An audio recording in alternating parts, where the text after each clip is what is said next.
ओम नमः शिवाय। दोस्तों आपका हमारे चैनल पर स्वागत है। आज के इस वीडियो में हम आपको जानकारी देने वाले हैं न्याय और कर्म के फल देवता शनिदेव 17 जून 2023 को वक्री हो रहे हैं। तो शनिदेव के वक्री होने का प्रभाव मिथुन राशि वाले व्यक्तियों के जीवन पर क्या पड़ने वाला है, शनिदेव आपके जीवन में वक्री होकर कौन सी 5 घटनाएं घटित करने वाले हैं, इसके साथ ही ऐसे कौन से 3 कार्य हैं जिनको करने से शनिदेव की कृपा आपको प्राप्त होगी और वह कौन सी 3 वस्तुएं हैं जो आपके यदि घर में रखी हैं तो उन्हें आप बाहर कर दें। तो यह वीडियो बहुत ही महत्वपूर्ण और ख़ास है। आपको संपूर्ण जानकारी देंगे और बहुत अच्छे से आप इस जानकारी को लेने के बाद अपने जीवन में लाभ प्राप्त कर सकते हैं। तो आइए जानते हैं कि शनिदेव का जो वक्री काल है यह कब से लेकर कब तक है। तो देखिए, शनिदेव 17 जून 2023 को अपनी मूल त्रिकोण की राशि कुंभ राशि में वक्री हो रहे हैं और यहाँ पर ये 4 नवंबर 2023 तक वक्री रहेंगे।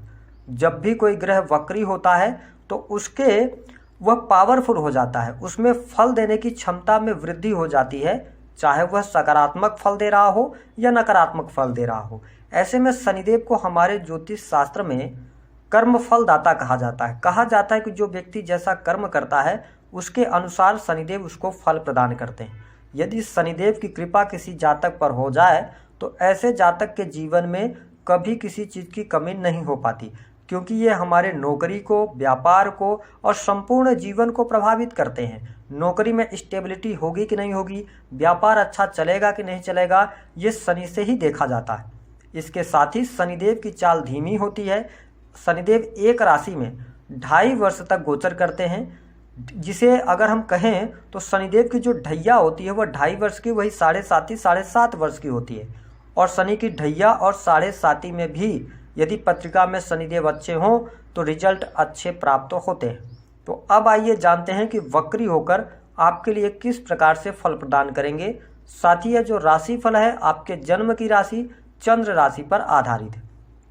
देखिए, मिथुन राशि के जातकों, अभी आप 17 जनवरी 2023 से शनिदेव की ढैया से मुक्त हुए थे और अभी आपके लिए कुछ समय अच्छा चल रहा था, लेकिन शनिदेव जैसे ही वक्री होंगे तो आपको ये लाभ तो बहुत अच्छा देंगे, लेकिन कुछ चीज़ों में आपको थोड़ी सी सावधानी भी रखनी होगी। देखिए, नवम भाव के अंदर शनिदेव वक्री हो रहे हैं। नवम यानी कि ये अष्टम और नवम भाव के स्वामी होते हैं।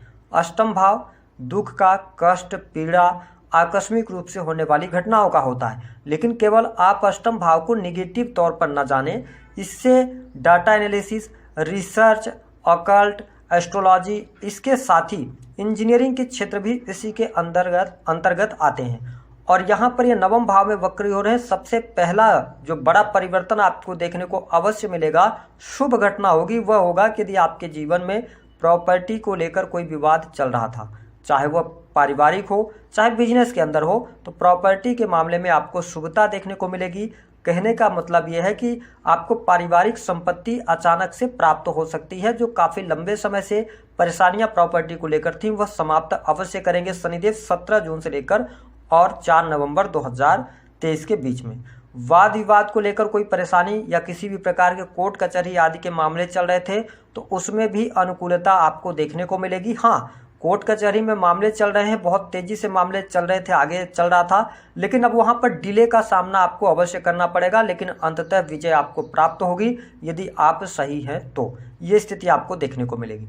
नवम भाव से आपके पिता को देखा जाता है। देखिए, 9th हाउस में शनिदेव का, देखिए कोई भी पापक ग्रह अथवा क्रूर ग्रह जब किसी भी भाव में बैठता है तो उस भाव से रिलेटेड थोड़ी बहुत तो परेशानी देता है। वो परेशानी ये हो सकती है कि आपके पिता के साथ में आपकी बॉन्डिंग अच्छी नहीं रहेगी या उनके हेल्थ को लेकर कोई प्रॉब्लम आ सकती है, जिसके कारण अस्पताल के चक्कर लग सकते हैं। ये स्थितियां शनिदेव कराएंगे। हालांकि विदेश के लिए समय बहुत अच्छा रहेगा। विदेश जाने के लिए इच्छुक हैं तो आपको लाभ प्राप्त होगा।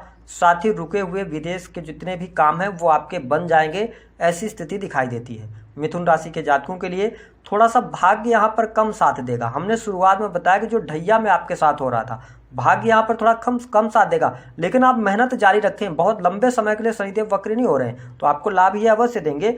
और आप बेवजह की चिंताएं करने से बचें। यदि आप मिथुन राशि वाले हैं, स्थितियां आपके लिए फेवर करेंगी।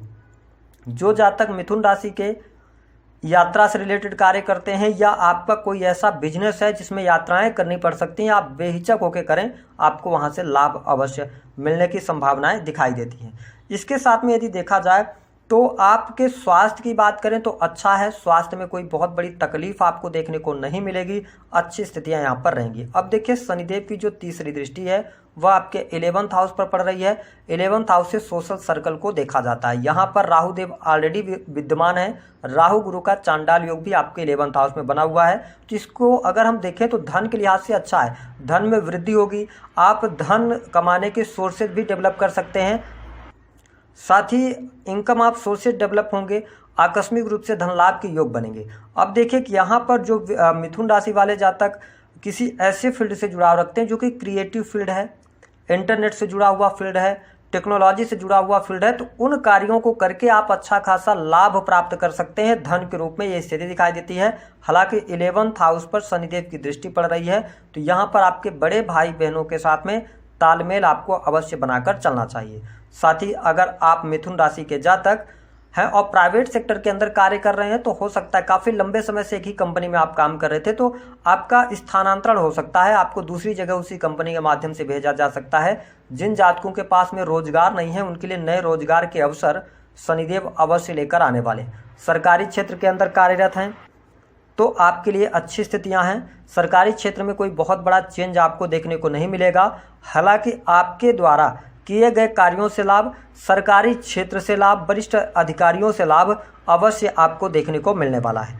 शनिदेव की जो 7वीं दृष्टि है वो आपके 3rd हाउस पर पड़ रही है, तो मिथुन राशि वालों के लिए समय बहुत अच्छा रहेगा। आप बहुत ज़्यादा मेहनती हो जाएंगे, आप साहस आपका बढ़ेगा, पराक्रम में वृद्धि होगी। साथ ही ये 3rd हाउस को देखते हुए, क्योंकि देखिए गोचर में 3रे, 6ठे और 11वें भाव में शनिदेव अच्छे परिणाम देते हैं और इनकी जो दृष्टि पड़ रही है ना वो भी बहुत अच्छे भाव पर नहीं पड़ रही है, 3rd हाउस पर पड़ रही है। तो मतलब और इनकी दृष्टि में ये होता है कि जहाँ पर ये दृष्टि डालते हैं तो उस चीज़ को ख़त्म कर देते हैं। तो यहाँ पर साहस और पराक्रम में वृद्धि आपके है, ऐसा मत सोचें कि आपके पास में दिक्कतें आने वाली हैं। साथ ही छोटे भाई बहनों के हेल्थ को लेकर यहाँ पर प्रॉब्लम अवश्य होगी, लेकिन छोटी प्रॉब्लम्स होंगी क्योंकि गुरुदेव बृहस्पति की अमृतमय दृष्टि आपके 3rd हाउस पर पड़ रही है। तो कहने का ये मतलब है कि आप मेहनत में सामंजस्य बना पाएंगे, भाई बहनों से रिलेशन अच्छे रख पाएंगे, ये स्थितियाँ बेहतर हैं, उनके द्वारा आपको सपोर्ट भी प्राप्त होगा।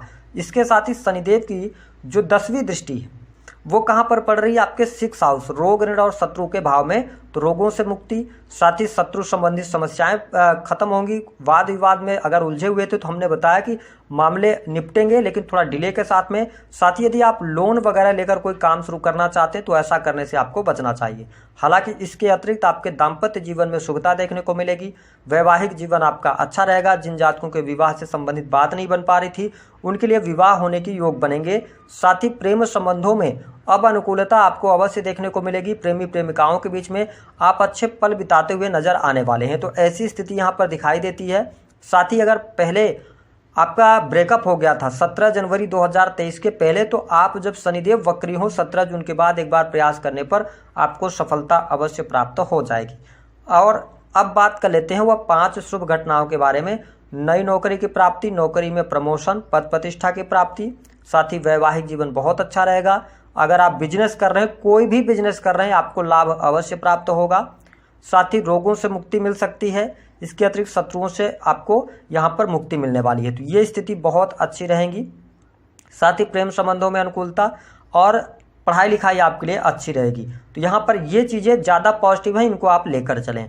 इसके साथ में वह कौन से 3 कार्य हैं जिनको करने से आपको लाभ प्राप्त होगा। देखिए मिथुन राशि के जातक यदि आप हैं तो शनिदेव को आप यदि खुश करना चाहते हैं और चाहते कि शनिदेव आपको अच्छे परिणाम दें तो इस समय आप मेहनत को ही अपना सब कुछ माने। अगर आप धैर्य के साथ में मेहनत करते चले जाते हैं तो लॉन्ग टर्म में इनका जो इफेक्ट है आपको पॉजिटिव वे में ही देखने को मिलेगा।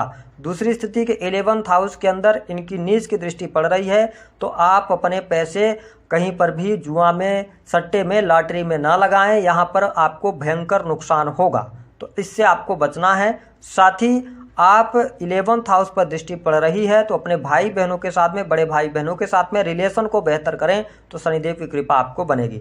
तीसरा जो काम करना है वह रहेगा ईमानदारी के साथ में काम करना। मिथुन राशि के जातकों के लिए टेस्टिंग का टाइम होगा 4 महीने का। शनिदेव आपकी परीक्षा लेने वाले हैं और उसके बाद जब ये मार्गी होंगे तो फिर अगले 2.5 साल तक तो आपको अच्छे ही परिणाम ये देने वाले हैं। अब बात कर लेते हैं कौन सी 3 चीज़ें यदि आपके घर में रखी हैं तो आप जब वक्री हो जाएं तो इनको हटा दें। पहला कि मिथुन राशि वालों, यदि आपको गिफ्टेड कोई घड़ी मिली हुई है, किसी ने गिफ्ट किया, वो आपके घर में रखी है, आप उसको चेक करें चल रही है या नहीं चल रही है। अगर नहीं चल रही है तो उसको आप घर से बाहर निकाल दें, है ना। दूसरी स्थिति कि यदि आप चमड़े के बेल्ट, चमड़े का वॉलेट और शूज इस्तेमाल कर रहे हैं तो याद रखें कि इनको आपको वक्री जैसी शनिदेव होते हैं तो छोड़ देना चाहिए। शूज वगैरह का, चमड़े का शूज का इस्तेमाल ना करें, इससे राहु भी निगेटिव होंगे और साथ ही शनि भी निगेटिव होंगे, तो इस चीज़ का आपको ध्यान रखना है। तीसरी जो चीज़ है वह क्या होगी, देखिए आप देखें कि आपके किचन में भी कोई लोहे का सामान या ऐसा कोई जंग लगा हुआ ताला या इसके अतिरिक्त कोई इलेक्ट्रॉनिक गैजेट्स तो नहीं रखा है। अगर रखा है तो उसको आप बाहर कर देंगे तो आपको लाभ अवश्य प्राप्त होगा। उपाय क्या करना है, देखिए उपाय के तौर पर आप केवल गणेश भगवान जी की आराधना करते रहें, अपने राशि के स्वामी को मजबूत बनाकर रखें तो अच्छी स्थितियाँ हैं। अगर शनि से रिलेटेड आपको बहुत ज़्यादा प्रॉब्लम्स आ रही हैं तो आप प्रत्येक शनिवार को काले रंग की वस्तुओं का दान करना शुरू कर दीजिए। इसको लगातार 3 शनिवार आप कर दीजिए। काली वस्तुओं में से कुछ भी हो सकता है, अगर आप दान करते हैं तो आपको लाभ मिलेगा। इसके अतिरिक्त भी अगर आपके जीवन में कोई शुभ नहीं हो रहा है तो आप अपनी पत्रिका के ग्रहों की स्थितियों को जानें और उसके उपाय करेंगे तभी आपको लाभ मिल पाएगा। ये गोचर की जानकारियाँ हैं। या तो फिर आप हनुमान चालीसा का पाठ करें, बजरंग